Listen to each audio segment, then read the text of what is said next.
It was something I wanted to do for a very long time.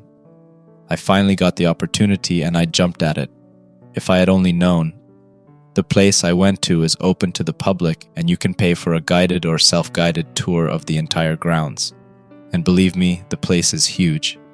I made my reservation, packed my supplies, and headed off. When I got there, I was greeted by a very nice tour guide. I told him I was a horror author and a former corrections officer, so my interest was in the old part of the prison but also the new.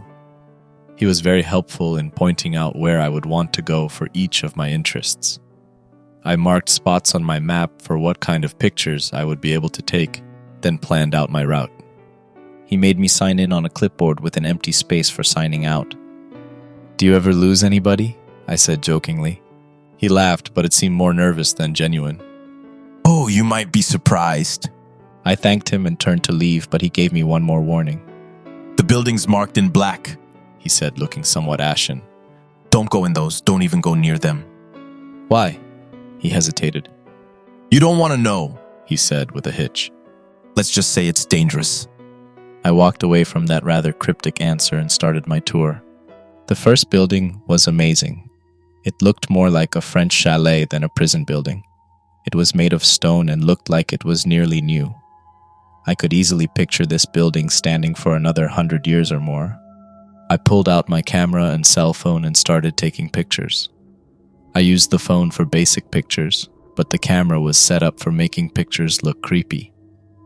The bright, cloudless sky made it look brilliant and welcoming. I had to change settings to make it look like some haunted castle.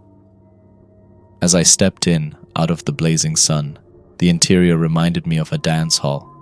Past the foyer was a large, open room with a floor made of bricks and stone archways against one wall that curiously didn't seem to lead anywhere. Either someone built them as an ostentatious decoration, or whatever they used to lead to was now blocked off. I turned and looked down the first of many creepy hallways. This was the route I wanted to take. I turned away from the large room and started down the hallway, taking pictures as I went. The bright sun shone in through the windows, making the interior bright and the years of neglect easy to see. The hallway was lined with newer metal doors that had glass windows in them. It seemed like the glass on every single door I passed was smashed. Either vandals had been inside at some point or there was some other reason. I reached a room that was solid metal with bars on the door. This was my first indication that this building had been a prison. I looked inside, but all I found was peeling paint. There was no bunk or anything else to suggest that this would be long-term housing. At the end of the hall, I was presented with a choice. There was a stairwell with stairs going up and also going down. I decided to go up and try for more of a bird's-eye view. I gently grasped the railing, unsure if it would rip out of the wall at the slightest touch. To my surprise, it held, but I did receive a handful of dirt. I stared at my hand for a moment, wondering how long the dirt had been laying there, waiting for me to come along. The next level held what I hoped it would. Higher views of the rest of the grounds, along with much more decay than the previous floor. One room held a ceiling fan with its blades drooping down as if they had melted. I chuckled, and for the first time realized just how empty this building was, and how alone I was. The echo came back to me in a voice I didn't recognize. I shrugged it off as acoustics and continued my exploration. At the end of the hallway was a down staircase. This one had a metal grate door on it. One of the rules my hosts emphasized was, don't open any doors that are closed, and more importantly, don't close any doors that are open. When I asked why, he hesitated before flashing a nervous smile and saying, because we might not have the key to that door and it may take a while to get it open again. With that in mind, I descended the staircase, passing the floor I had already seen, and headed for the basement. I was assaulted by the musty smell of decay. Even though the air was cool, which felt good on a day where temperatures were rapidly heading into the 90s, it still held a sense of foreboding. It didn't help that the rooms in the basement were suffering a much greater degree of decay. There were no ceilings that hadn't already fallen. The few patches of paint that desperately clung to the walls were losing the battle with gravity.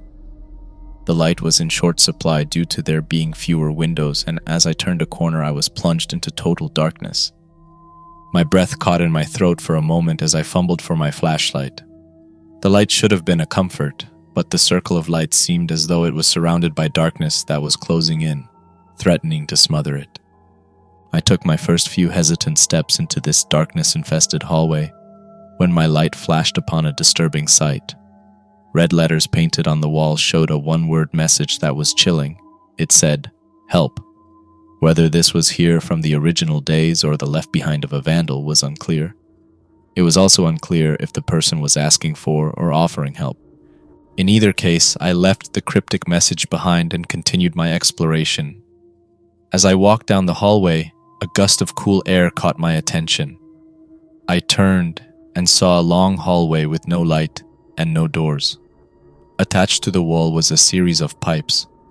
Checking my map, I saw that there was a tunnel in this building. However, the map didn't show where it led to. Having decided that I had seen all of this building I wanted to, I started down the dark tunnel. It had a damp smell, and the ceiling was peeling. Unfortunately, the ceiling was also lower than the rest of the building. As I went, it seemed like it was getting smaller. I had to walk slightly hunched over to avoid rubbing my head against the nasty ceiling. I hoped that it wouldn't shrink into nothingness. During my entire trip to this point, I had only seen 3 other people. 2 were on a different trail as I came to this building, and 1 was leaving as I was going in. The silence in the tunnel was oppressive. Every move I made echoed back to me. Add to that, the shrinking ceiling, and my mind was starting to play tricks on me. The echoes made it sound like footfalls behind me. Several times I would stop and whip around, shining my flashlight where I had come from, but there was never anything there. Despite my hesitation, my curiosity spurred me onward. I'm sure if I had timed how long I was in the tunnel, it would have been only 15 minutes of walking. But alone, in the dark, with only a small beam of light to guide me, it seemed much longer. I came across side rooms and alternate tunnels, but decided to keep going in the direction I was headed. Eventually, I was rewarded with a thin sliver of light ahead of me. My mind sighed heavily at the thought of literally the light at the end of the tunnel. Just then, I heard a sound behind me. This time it was unmistakable.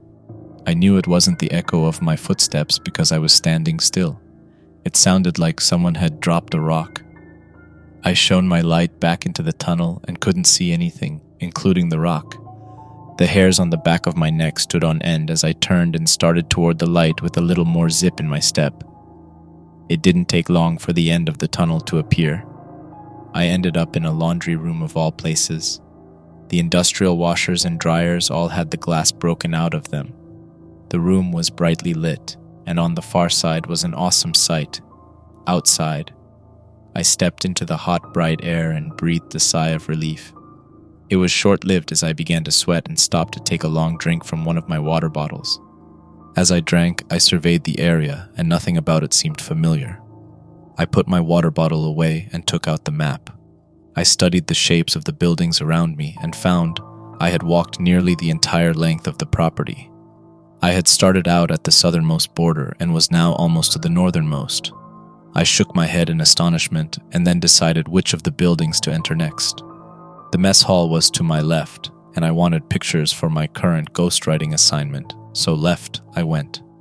Expectations clashed with reality when I entered the building, and instead of seeing rows of tables, there was only empty space. I made my way to the kitchen and was astounded that the smell of grease still hung in the air like the ghost of myriad meals past. I traveled down a hallway, hearing voices but feeling confident they were from other explorers. Finally, I wound up in the RHU section. I was most excited to get some pictures of the cells, and especially the recreation area for the book I was writing. The RHU rec was like nothing I'd dealt with before. It was a chain-link fence on the bottom, and plexiglass on the top so they couldn't climb up to the ceiling. Not that it would have done any good anyway. The top was covered with razor wire. The entire enclosure only measured 5 feet by 15 feet at most. I tried to imagine having this as my only outside time, when suddenly I heard a door slam shut inside. I paused and waited for the other explorers to appear, but no one did. I tentatively left the RHU wreck and went into RHU itself. All the doors to the cells were open, except for one. I racked my brain to remember if that door had been closed when I walked through, but I couldn't remember. I began to recall the stories I had read on the prison's website about how they had housed two famous serial killers, each of whom had died in the prison. I tried to remember if either had passed away in RHU, but decided I didn't really want to know. I took a few pictures of the RHU cells and moved on, perhaps a bit more quickly than I intended.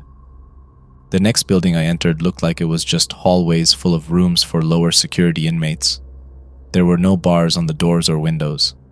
As I walked down the hallway, I noticed a gray box with a red light on it sitting in the middle of the floor. I stepped toward it, but as I got close, I saw there was a man and woman in a room with a lot of equipment. Video monitors, cameras, microphones, you name it. Thinking I had just interrupted a TV show in progress, I apologized and departed that building quickly. Across from that building was the chapel. I went in and took some pictures, then headed to the basement, only to find yet another tunnel. Having no desire to get lost again, I came back out and returned to the main building to chat with the guides. They laughed with me about getting lost, but were curious about the man and woman with the equipment. They told me there were no camera crews scheduled for that day.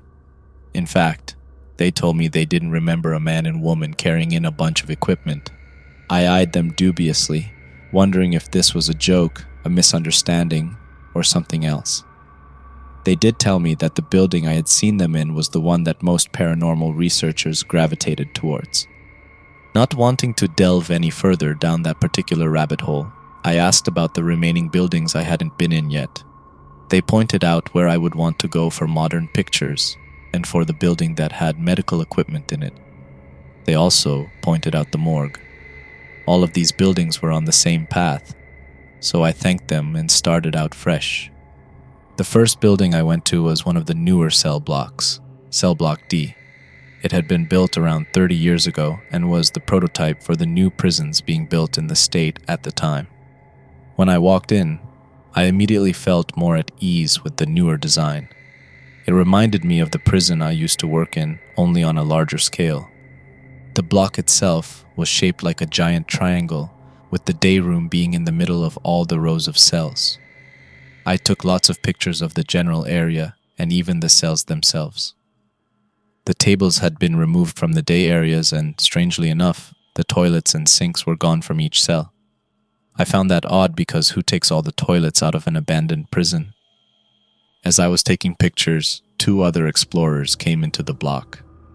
I greeted them and we talked for a while comparing notes. One of them was still working in state prison. It was nice to talk shop with someone who knew their stuff. After they left, I went over to the other side of the block. It was a mirror image of the side I had just been in. Walking into this block felt eerily like traveling to an opposite dimension. Even the air felt different. It was heavier, like there was something weighing it down. I approached this side with much less excitement. There were twin skylights built into the ceiling of each side, yet this one seemed somehow darker. It was dark enough that I pulled out my flashlight to see into the corners and spaces where the skylight couldn't reach. I pushed the creepy feeling that had been growing to the back of my mind and kept on with my mission. I was here to take pictures, damn it. I found a cell that was a little less dirty than the others and took some pictures. I wanted to get some from a different perspective, so I went inside a cell and took pictures facing out into the block. I turned and looked out the window, noticing how much darker the sky looked since I had entered the building. As I did, I heard the slightest of creaks. I turned to find something impossible. The door of the cell I was standing in was slowly going shut. My mind was in shock. I must have been dreaming. I knew there was no one else there. As I rolled through the impossibility of the situation, the door continued to shut. My mind sent out an urgent reminder. When I first came to the prison, the guides told me they don't have keys to every door. That's why they made the rule of not shutting doors. I lunged for the entrance and shoved my foot in the door frame. It hit my foot hard enough that I almost lost my senses and pulled my foot back into the cell. I shuddered to think what might have happened. I shoved back against the cell door, and it flew open, slamming back against the wall. I flung myself out of the cell and into the day room. I spun around looking for the joker who had pranked me. The day room was empty. I ran to the first 3 cells to the right and the 3 to the left, looking for someone hiding nearby who had played this trick on me. No one was there. My spine turned to ice. I had a sudden use for the missing toilets, but more than that, I had a sudden need to get the hell out of that building. I ran to the main entrance, but found the door was shut. I pulled and pulled, but it refused to give. I looked around for anything to pry it open with, but found nothing of use. I tried looking over to the other side of the block, but that door was also now shut. Helplessness blanketed me, threatening to suffocate me. The only thought I had left was a memory from earlier in the day. I had seen this building when I came out of the tunnel. Aside from the main door, there was a side door that was open. I ran back into the block feeling like someone was chasing me. I didn't stop when I came to the door, even though it was closed. I hit it solid with my shoulder and nearly sang with jubilation as the door gave way and opened. The thing I didn't count on was the steps. There were 5 concrete steps leading from the block down to the path below. I cleared them all and landed head first in knee-deep grass next to a tree. I didn't care though, because I was free of the building that seemed determined to trap me. As I lay there rejoicing in my newfound freedom, I looked up at the sky. When I entered the building, it was sunny and near 90 degrees. Now clouds ruled the sky with no sun to be found. The world seemed to be in a premature twilight. I knew I couldn't have been inside for more than 20 or 30 minutes. I scrolled back through the pictures on my phone and looked at the timestamp from when I took the first picture until now. Sure enough, it was 28 minutes. How could the sky have gone so dark so quickly? I shoved the thought to the back of my mind and focused on getting as far away from this building as possible. I started running through the tall grass, heading for the asphalt road that ran through the middle of the compound, straight back to the main building. After getting turned around, I finally made it back to the road. I turned back toward the building that looked almost as innocent as when I first stepped inside it. The difference was the lighting. This darker sky made everything seem somehow more sinister. Of course, that may have just been the fact that I was nearly trapped in the building that made it seem that way. Being safely outside made my mood immensely better. I wrestled with myself whether to go to the next building or just call it a day. I had plenty of the pictures I had come for. Giving up wouldn't have meant failure. As I held my mental tug of war, I noticed a man looking out of a window in one of the nearby buildings. I hadn't seen him before, but as big as the place was, that didn't surprise me.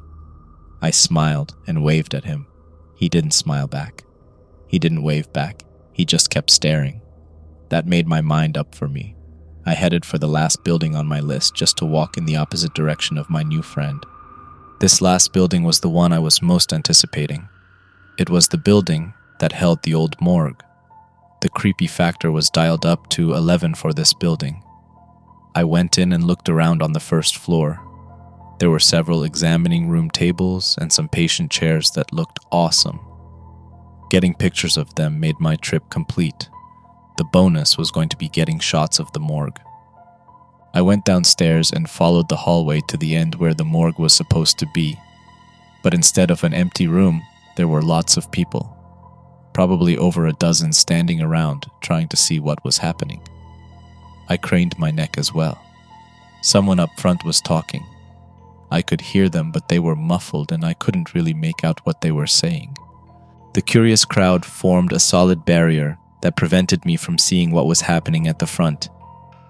I found an old chair in one of the other rooms and pulled it in, then climbed up on it to see what was going on. When I saw it, I nearly vomited. "Oh my God," I said, seeing the person in the front was dressed entirely in a white gown that had been soiled with red. He was doing an actual autopsy. The person laying on the table was wearing a green top and white shorts. It was obviously a woman from the exposed breasts. Her rib cage was open, and the man in the white gown had a heart in his hand. When I spoke, everyone, including the man in the gown, stopped and turned to stare at me. It wasn't the stare you get when you talk too loud in church or a library. This was something much deeper, more malevolent. I tried to jump down off the chair, but my mind and my body didn't seem to be on speaking terms. My mind was still trying to comprehend what was happening while my body was screaming for control to get us the hell out of there. When the group collectively turned and reached for me, my mind regained itself and I took off in a flash. I ran down the hall, not even looking back to see if anyone was in pursuit. I took the stairs 2 at a time, nearly tripping as I bolted out the door. Once out in the open air, I felt some of the panic bleed away, but I didn't stop. I wanted out.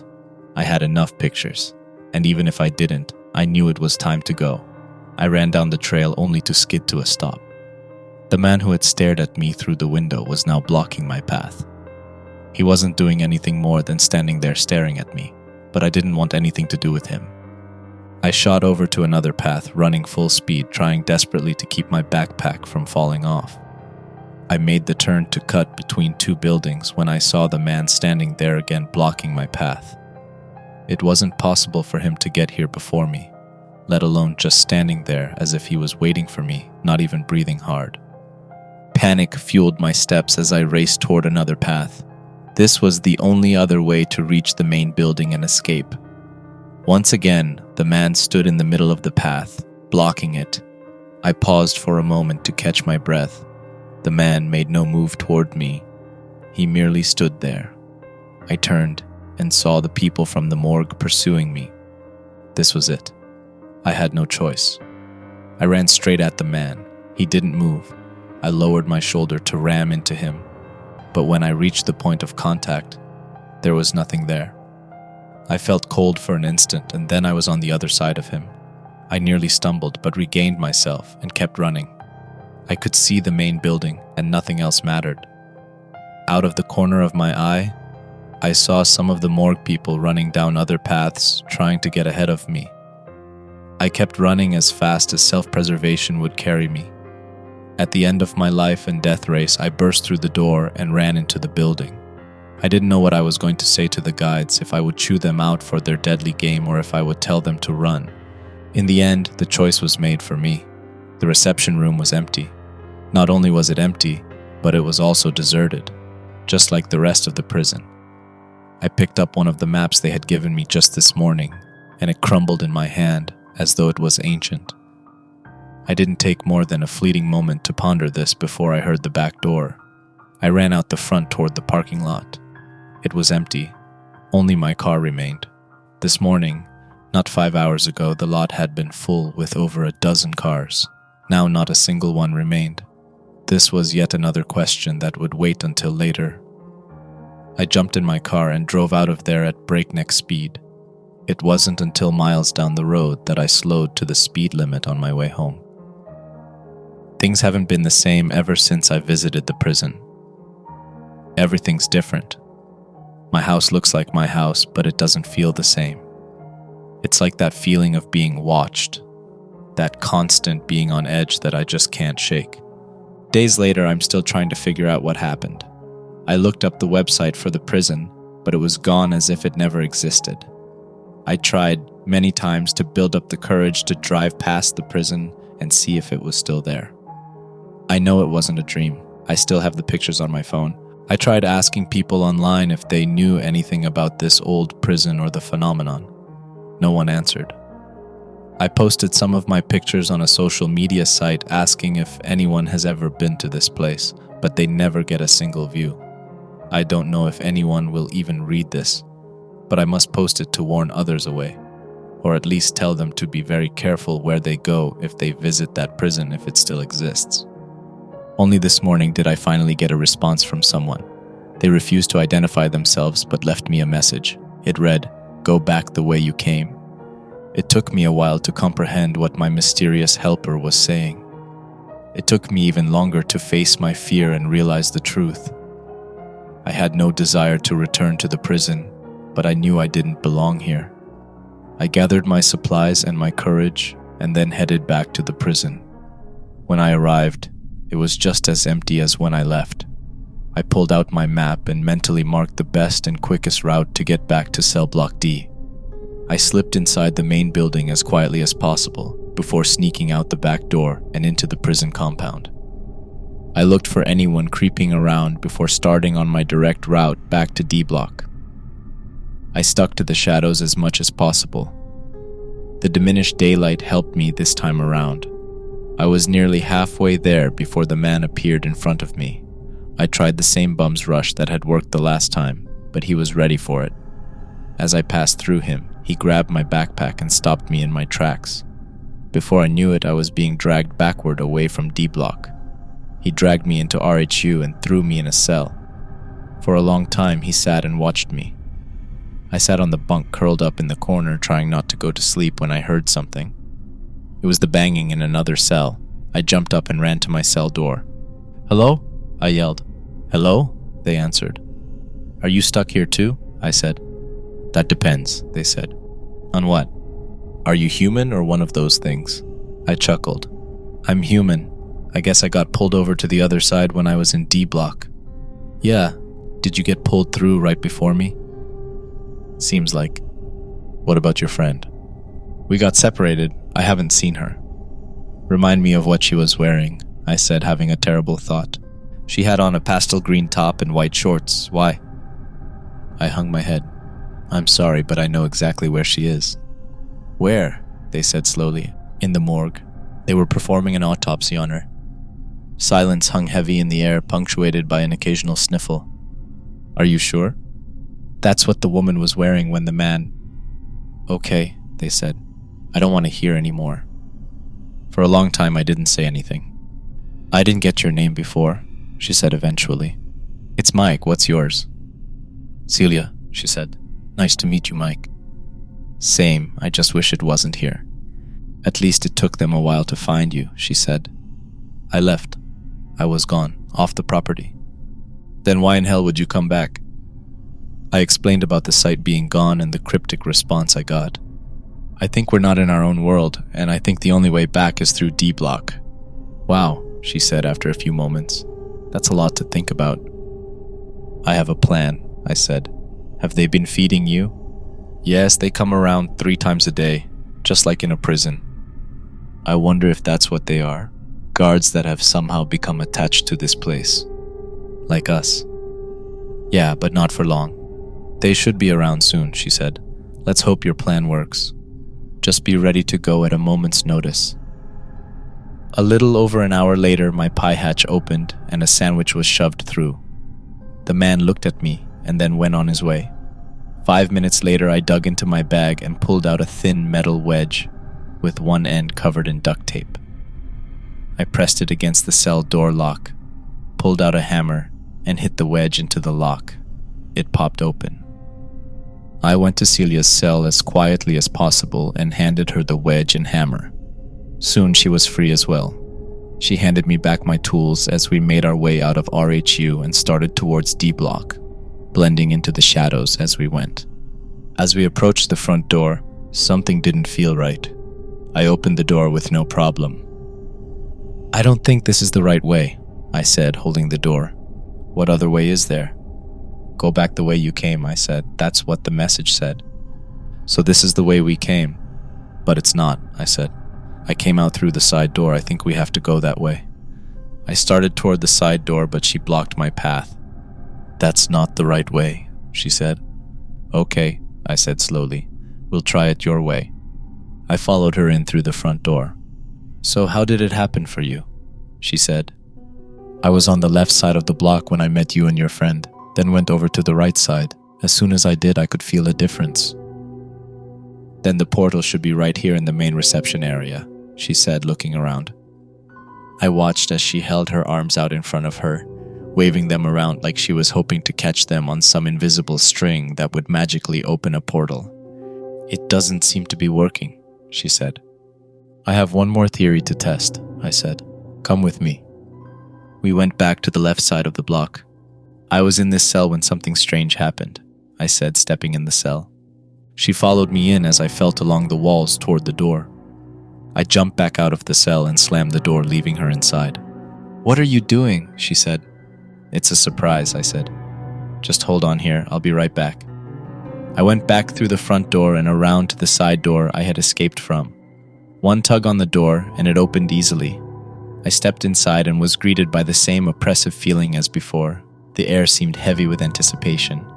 I wasted no time running across the block, heading for the door. Just before I got there, Celia stepped in front of it. I slid to a stop on the dirty concrete. "How did you get here?" I said. Her eyes flashed betrayal. "No thanks to you, that's for sure." I stepped past her and pulled on the door. It was locked. "How did you get here?" I said. "It must have locked after I came through," she said. "Help me open it," I said, pulling on the door. She came to my side and pulled as well. After a minute, we both stopped, breathing hard. "Is there another way out?" I said. "I don't know." "What about the side door?" "What about it?" "It was open. Go check to see if it locked after I came through." She ran to the other end of the cell block while I reached into my backpack and pulled out a hammer and metal wedge. I stuck the wedge against the door bolt and hit it with the hammer. The first try didn't work, so I tried it again and again, desperation growing with each try. I knew I needed to get through before. "What are you doing?" Celia said in my ear. I turned slowly to find her right beside me. "I was trying the same trick that got us out of RHU. "I don't think that'll work this time," she said. "Why not?" "This door is different," she said with the slightest of grins. "I know it is," I said. "Just like I know you're not who you pretend to be." "What do you mean?" "I mean it was you all along," I said. "You closed the door after I stepped into the other side of the block. You tried to trap me in the cell. You already had a victim lined up in that poor woman you dragged to the morgue. I was a bonus who stumbled into your web. I was supposed to panic and waste time trying to open the door until you could come back and get me, but you didn't count on me escaping." The grin on her face stretched impossibly wide. It went literally from ear to ear. Her eyes disappeared, leaving only empty holes black as the abyss. "You're right," she said, her voice suddenly sounding like a dozen voices together in some unholy chorus. "I didn't expect you to escape, but instead of fleeing the trap, you went deeper in. But now I'm back, and you still need me here." She laughed. The cacophony of voices sounded harsh and menacing. "You're not going anywhere, except the morgue," she said, taking the hammer from my hand. "But there's one thing you didn't count on." "What's that?" "I already have the door open." I pulled, and the door came open with a rush of wind. She swung the hammer at my head, and I ducked it as I dove through the door and pulled it closed. She slammed against the door, screaming so loud I had to hold my ears. Even so, the screams sounded muffled as if they were far away. I stood on the other side, watching the impotent rage flood her eyes. She reached through the door and grabbed my wrist, trying to pull me back through. I panicked and resisted against her steel grip. My hand drifted closer to the door as I was unable to fight against her supernatural strength. When my hand touched the door, it stopped. She tried over and over, but it wouldn't go through. I looked at her and smiled. "It only works if I go through willingly, doesn't it?" I said. "You can't take me back against my will." She looked at my hand and snarled. Her teeth grew massive and her face contorted to an inhuman monstrosity. "Well, I'll be going now," I said, looking at my wrist that was still held in her grip. She straightened. Her face went impassive. The rage seemed to bleed away. "I can't force you back," she said calmly, "so instead I'll give you a little parting gift." She squeezed my wrist impossibly hard. I felt bones give at the same time I heard them crack. I screamed in agony, then suddenly I was free. I looked down at my limp hand with finger marks around my crushed wrist. I looked back up at the door and she was glaring at me with a triumphant smile. I backed up out of reach, then took my good hand and raised my middle finger on the useless one. She chuckled and backed away from the door. I stepped out into the bright sunshine and walked as far away from the building as I could before collapsing in pain. I pulled the first aid kit out of my backpack and wrapped my wrist in a makeshift splint. I walked to the main building, jumping at every shadow, my head darting around like it was on a swivel. When I stepped inside and met the guide from the previous week, his eyes grew wide. I collapsed on the bench, trying to favor my injured wrist. You're back, the guide said. I took a little detour. Unlike the day I first started exploring, there were no other people around. What happened to all your customers? I said, taking a long drink from my water bottle. We only do the tours on the weekend. What day is it? Wednesday. Wednesday? I repeated back, trying to grasp the reality of being somewhere else for 5 days. What happened? The guide said. I chuckled. That's a very long conversation. No, I meant what happened, he said, pointing to my wrist. I raised it gently, looked at it, and said, a souvenir. I finished my water and gathered the strength to stand. I'd like to go home now. Of course, he said. Just sign out, please. He pulled out a clipboard full of papers with names and signatures. As he went back through the pages, I noticed there were other blank spots on the other side of the sheets. How many have you lost? I said, causing him to pause. I'm not at liberty to say. He found my sheet and I signed out in the space provided. On the page, several names above mine was a woman's name with a blank space beside her signature. I could only assume it was the woman Celia had taken. I turned and started for the door.